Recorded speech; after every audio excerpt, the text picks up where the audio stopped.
Good afternoon, everyone. This is meteorologist John Travers. Actually, a good afternoon and good evening. We are looking at a storm system which is wrapping up quite nicely now over parts of west central Wisconsin.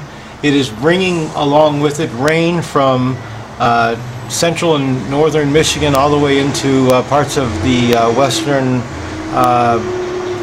New York State area, on south into parts of the Ohio Valley, back into the central and southern parts of the Midwest. The snow is confined to a relatively small area for this time of year. This could be a major snowstorm, except there's plenty of warm air available, which is keeping precipitation in the form of rain across Illinois, much of Wisconsin, and all of Michigan, except for the extreme upper peninsula where there is snow falling at this time. We are expecting the snow to stay to the north of the Detroit area tonight and into tomorrow morning. There will be a dropping of the 540 thickness line, which means that we'll be in air that is right around the freezing mark early tomorrow morning, but I think by that time the precipitation with this system will have either moved to the north or to the east, and that dry slot that you see pulling in through Missouri, you can see the clear skies in Missouri entering into western Illinois right now.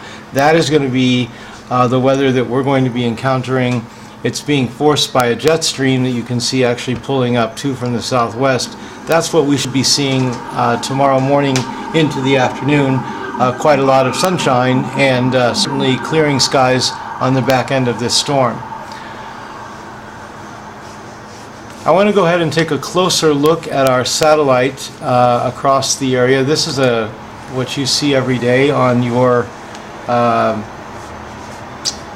weather screen, and I want to take a look at it. Let's move it closer to the Detroit area. As you can see, a very significant band of rain moved through the area just a short time ago.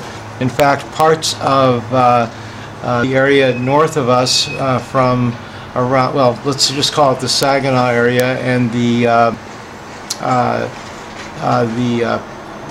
from Saginaw and north and east across Lake Huron, experiencing rain as well. The rain continues south and east across parts of northwest Pennsylvania and southwest New York State. There's another area of light shower activity. You can barely see it, but it is developed over parts of southwestern Michigan, and then yet another area further to the west over parts of Illinois. The area to the far west over parts of northern Illinois may affect us late tonight, early tomorrow morning. Again, there will be a shift to the west and northwest on the winds. I think the dry air will hold any sort of frozen precipitation off for the next couple of days. Now let's get to what is probably our greatest concern, and that is that we put out a storm alert, the first one we've issued all year for the Detroit area, and I want to tell you more about that. The storm alert takes effect on Thursday, around Thursday night into Friday morning. And let's go ahead and go through the maps. I'd like to show you the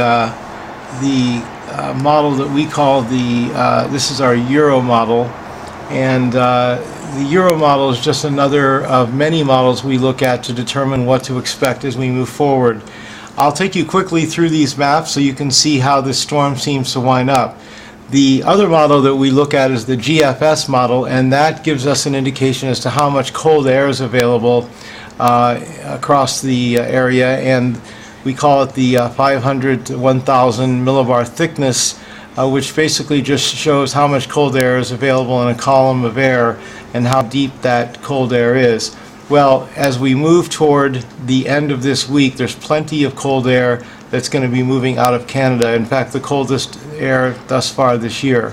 We have had 300 plus days without any significant snowfall across the Detroit area.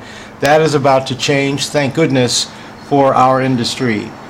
So moving the frames forward, I'm going to show you, if you look up to the top there, you'll see the times changing. And again, this is the European model, we call it, looking at the United States.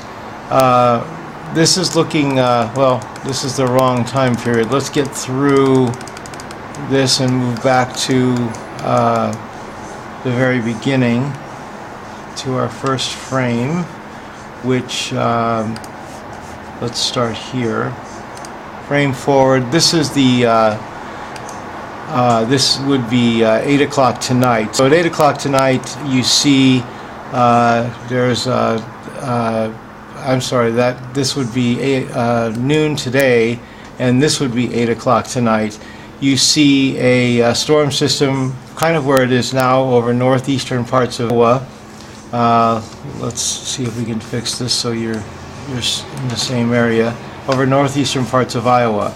Let's move this forward and you can see what happens to this first storm. Again, it looks like the dry air moves in before the cold air does. The dry air slot over now parts of Illinois. This is as of noon tomorrow. There is some precipitation that tries to hold on, but southern lower Michigan I think is going to be dry. There are a few but again I think temperatures are going to be too warm for any of this to stick, if in fact we do see flurries at all. So that is all that we can expect with this storm. It's just going to be a rain event. There's going to be a small, very small short wave that moves at around noontime on the 18th or Tuesday, and that may cause some light snow across the area, maybe up to an inch of snow. I want to make you all aware that we have a big webinar going on Tuesday evening at 8 p.m. Eastern Time, and we look forward to all of you to participate. If you just go to winterstormoutlook.com, you will be a part of our live webinar, and that goes every hour for 24 hours. You'll have access to live meteorologists and a look at all of the weather from now right on into January and even February. We're going to give you an idea as to what to expect for the rest of the winter and a close-up view of all the storms expected over the next few weeks. Moving forward, though, we want to get right to our storm warning, or other storm alert. And let me tell you at weather briefings the difference. A storm alert is similar to what a weather watch would be.